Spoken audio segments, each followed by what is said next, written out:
Coming up on SBU-TV, how St. Bonaventure's on-campus recreation center keeps its patrons in shape while keeping them safe.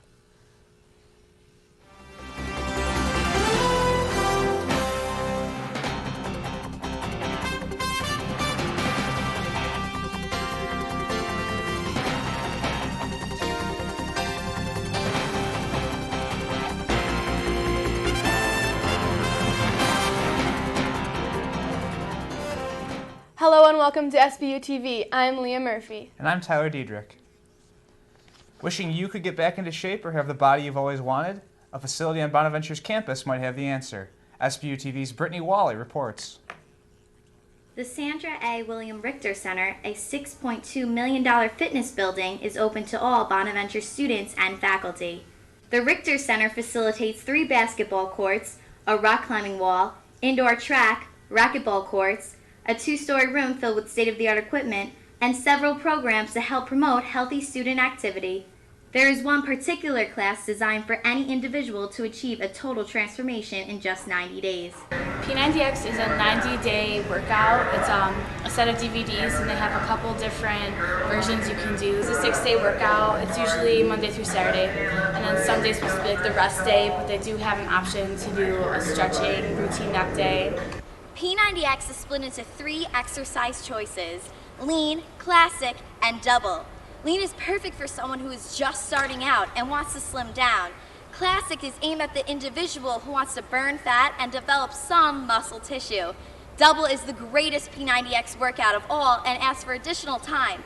It consists of heavy cardio, strength training, and ab muscle exercising. One student feels that group exercising with P90X is more beneficial than exercising alone. I think working out in groups is beneficial because you're working with different people, especially in this class, and I think it'll help push another person more if they see someone else keep doing it and stuff. P90X does not call for just one specific gender. It is for everyone. It doesn't matter, men or women, your age. After I started doing it, my parents ended up buying the tape, and they love it now. Yeah, it's I think for women, if they want a more leaner image, that's what the lean version is for. And obviously, it depends on how many reps you do and the weights you use for the workouts that you do. Promoting good health here at St. Bonaventure, I'm Brittany Whalley for SBU-TV. The Richter Center has been operating on campus since 2005. The Richter Center is filled daily with students and faculty members. SBU-TV's Christy Andrzejewski found out how the staff there is equipped to handle emergencies that may arise. In the 6.5 years the Richter Center has been open, it's seen its share of medical issues. The twisted ankles, once in a while someone will get elbowed in the nose, and broken nose, things like that. And while serious injuries are rare, they have happened in the past. 2 years ago, we had another employee who was on an elliptical machine just pass out and fall backwards. Each Richter Center employee must go through training with CPR and automatic defibrillators like this one to prepare themselves in case of an emergency. You learn how to do CPR with the dummies. You do it with an infant, an adult, and a child, and then you learn how to do put the pads on their chest. But in an actual emergency, DeFazio says the training only goes so far. The rest is up to the employee. Number one thing is to get people trained, and then number 2 is hope that they're going to react and not freeze up. Korczynski says she knows how much she's capable of when assisting someone in need. There's some things that it just makes me nervous, but if I had someone else who knew how to do it, I could definitely do it with them. And it seems that extra assistance is always available. There's always 2 people in the fitness center, one upstairs, one downstairs, and then there's people at the front desk, and then Rob's here. Even though the Richter Center is prepared to handle emergencies, DeFazio says there is something simple gym goers can do to avoid a problem. Water is the big thing. If you're at the dining hall, just get a couple glasses of water. For SBU-TV, I'm Christy Andrzejewski. The Richter Center is open 5:45 a.m. to midnight Monday through Friday and 9 a.m. to midnight Saturday and Sunday. February is Heart Health Month, and the best way to keep your ticker ticking is to watch what you eat and keep your weight down. But you also need to develop an eye on your cholesterol, which is a major contributor to heart disease. In today's Health Minute, CNN's John Lisk has a few tips on how to keep your cholesterol at a healthy level. Every body needs cholesterol, that wax-like substance found in the blood. It keeps cells healthy. But knowing the difference between bad and good cholesterol is an important way to keep your heart healthy. It's one of the risk factors that we can really make a significant impact upon to reduce the number of people who are having heart attacks and dying with heart disease in this country. So know your numbers. For women, the HDL, or good cholesterol level, should be at 50 or higher. For men, 40 and above. The ideal LDL, or bad cholesterol, is 100 or lower for both men and women. If that number is over 130, you really need to talk to your doctor about whether you should be treated. Too much bad cholesterol can clog the veins, which can lead to a heart attack, so stay away from fatty foods. They are loaded with bad cholesterol. Stay away from the saturated fats. Those are the ones that are associated with, they're solid fats with meat, red meats, butter, margarine, the trans fats that you find in some of the baked goods, and increase your unsaturated fats, olive oil, nuts, avocado is wonderful. And move. Studies show that even 30 minutes of moderate walking each day can help keep your good cholesterol up and your bad cholesterol down. For today's Health Minute, I'm John Lisk. New York's colleges are hiking tuition costs regularly, and that includes St. Bonaventure's 3.7% increase for next year's reported exclusively on SBU-TV. Will enrollment be affected? Conor Mooney reports. On February 3rd, St. Bonaventure University sent out an email to students informing them about a 3.7% increase in tuition for the 2011-2012 academic year. An increase that some faculty believe will cause some students to transfer out. Well, I think anytime the price goes up at any place, sometimes students can't afford it. With many families struggling to pay full tuition due to economic recession, the increase may not come as good news. But has the economy really caused students to transfer out of St. Bonaventure, or has it caused them to transfer into St. Bonaventure?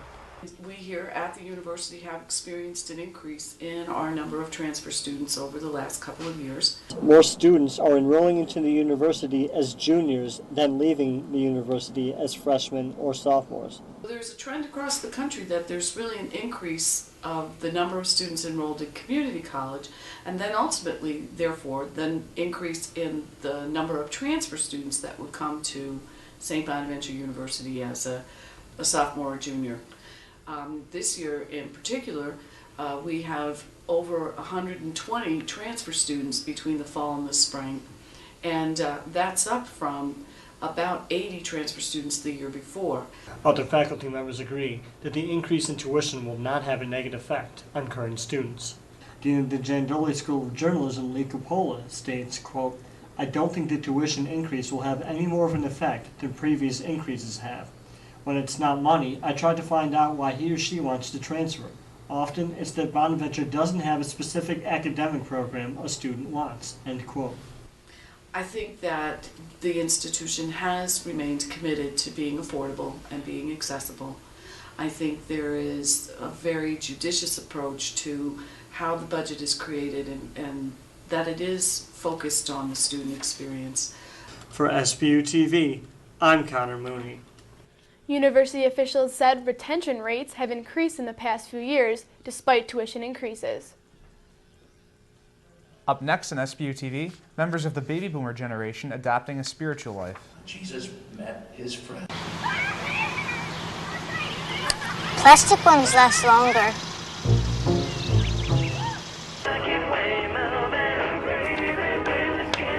Pork bellies close steady due to speculation that demand for bacon-related products.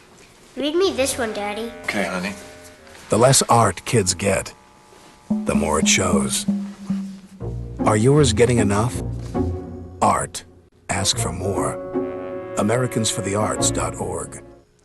Golfing, gardening, and moving to Florida aren't enough to satisfy the retirees of the baby boomer generation. Instead, they are turning to a higher power. Erin Lowry reports. As the baby boomer generation enters retirement, one question is likely to weigh heavily on people's minds, and the answer may not be what you expect. I think a lot of people my own age and even a little older are looking at the question, what's next?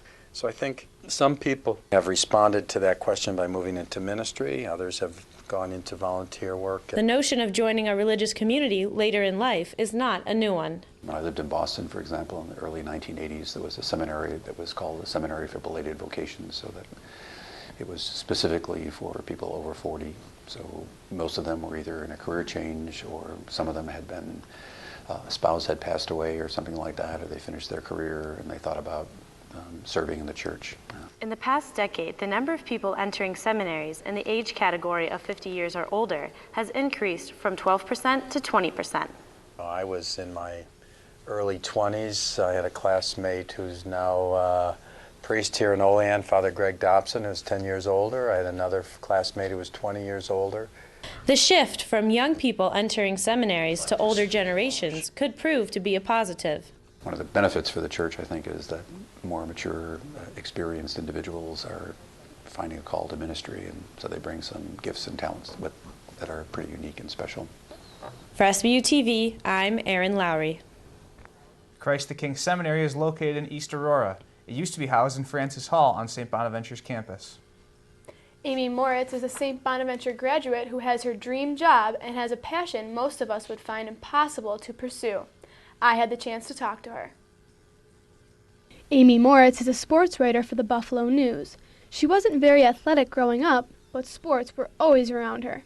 She finally found her niche a little later in life. Basically what happened was I went and did a trip. It was a women's trip, and I met these women who were former professional triathletes. It took a few years of process to really kind of get up the courage. The first thing I did was buy a bike. And I just wanted to get through and do one and see what it was like and see if I could do it.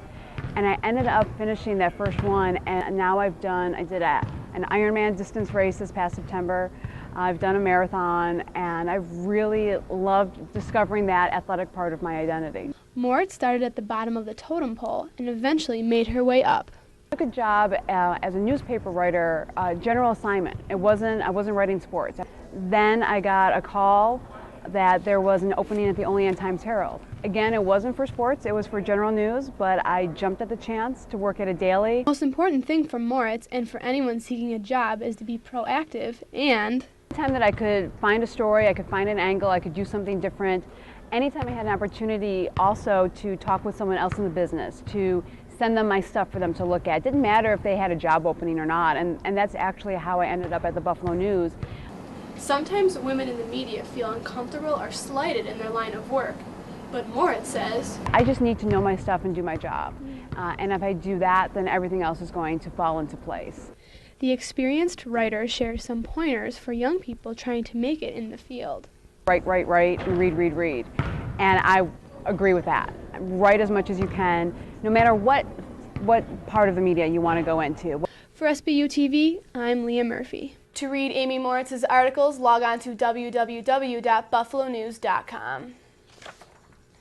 A St. Louis shop has found a sweet spot in a rough economy. In fact, it's weathered other tough times, such as the Great Depression. CNN's Stephanie Elam visited the nearly 100-year-old businesses to learn the secret to its success.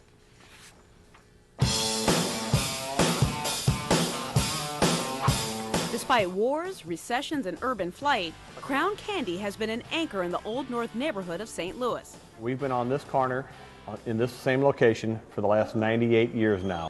The shop looks about the same as it did when it opened in 1913. When you come here, it reminds you of an old-fashioned soda shop.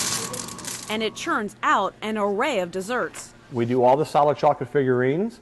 I make the hot fudge. My brother and I make the chocolate syrup, the butterscotch. We make the ice cream. And then food-wise, everybody talks about the BLT. When you have a sandwich on bread this thick, and you have it piled on with bacon and turkey and cheese, then that's it for me. In fact, the sandwiches are so large, you'd doubt most people would finish them. Not the case, says Andy Karandzieff, the founder's grandson, who runs the shop with his brothers. Yeah, for the most part, nothing gets wasted around here. And the following is huge. We've got everybody, all ages, all demographics, 3-4 generations of customers that come in. You know, it's just a constant stream of diversity. It's not just coming for a place to eat, it's an experience. But in the 70s, the customers weren't coming. My dad would tell me that there were some days we'd have 2 or 3 people for lunch. That was the worst he ever saw it. Instead of closing shop, Crown Candy kept on cooking. What has been the secret to Crown Candy's success? My father said, you give people a good quality product and you take care of your customers and they're going to come back. And they did. These days, Crown is taking its nostalgia to the internet to beef up business. Our Christmas sales have doubled. We get people ordering from all over. We're learning how to kind of promote in a whole new way. And he's also up for competition. Well, I'd love to see another restaurant because, maybe we'll get some exposure and people will come down and we'll get some new customers too. New customers that could become yet another generation of Crown Candy fans. Stephanie Elam, CNN, St. Louis, Missouri.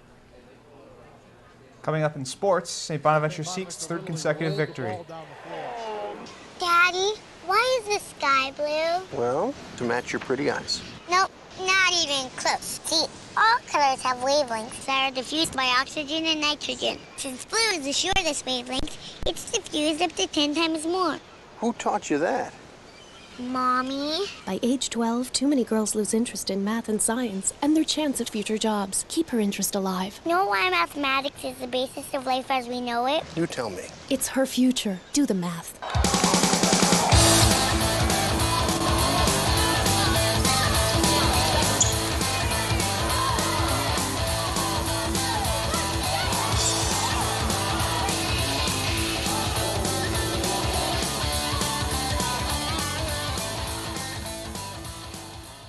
The St. Bonaventure men's basketball team wrapped up its 3-game homestand Wednesday night against St. Louis. Early on, St. Louis took a 6-2 lead after Rob Lowe's jumper. The shot clock was winding down, and Michael Davenport ignited a 14-2 run with a 3. Andrew Nicholson was saddled with 2 fouls in the first half, and DeQuan Cook was able to pick up the slack with a nice move on the baseline. He tied a career high with 21 points. St. Bonaventure went to the locker room with an 11-point lead as Ogo Adeboye drained a 3 as time expired. Adeboye continued his hot shooting in the second half, nailing back-to-back threes. He finished with a game-high 29 points. Nicholson came alive in the second half, scoring 2 of his 22 points with a dunk here, and then receiving a beautiful pass from Matthew Wright for 2 more. St. Louis made things interesting down the stretch, cutting a 19-point lead to 7 after Brian Conklin's layup. But on the ensuing inbounds play, Cook laid it in to put the game out of reach. St. Bonaventure went on to win 83-73. With that win, St. Bonaventure is now tied for 6th place in the Atlantic 10 Conference. The men's basketball team has a very important supporting cast. SBU-TV's Shannon Shepard found out more about the team's managers. Everybody's familiar with the players on the bench at basketball games. But what about the guys on the end of the bench, the team's managers? Being a manager is a lot of fun. That's definitely the most important part. You have to enjoy basketball, love the game.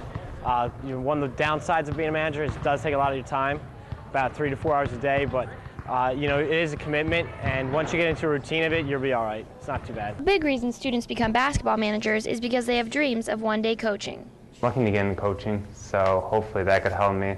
Being around coaches, they see all the hard work that we're putting in. Well, I would like to be a coach someday down the line, so I'm viewing this as like an opportunity to get some experience. A manager's duties include putting in hours of work, attending practices, games, traveling to away games, and helping out the players. For practices, we usually just have to have water prepared for the players, being able to have towels around if one of the players fall.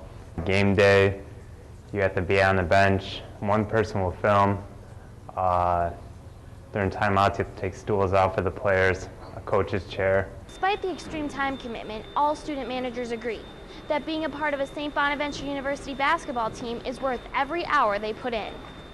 It's just really good to be around Division I athletics, especially if you're a basketball fan. You get to go behind the scenes. I mean, I'm in the locker room every day. I make some good friends. I don't know, just a lot of gear. And what about all that St. Bonaventure basketball gear? We do get some gear, but it's really you work up to it. So last year as a freshman, I didn't really get much. This year I got a little bit more, and so on. So I'll get a few more things next year, but you do get some shoes and some shirts and some jumpsuits, but so it's nice. It's one of the perks. For SBU-TV, I'm Shannon Shepard. Managers of the basketball team received scholarships their senior year for all their hard work. That's all this week for SBU-TV. I'm Tyler Diedrich. And I'm Leah Murphy. For the rest of us in the Coop Lab, thanks for watching.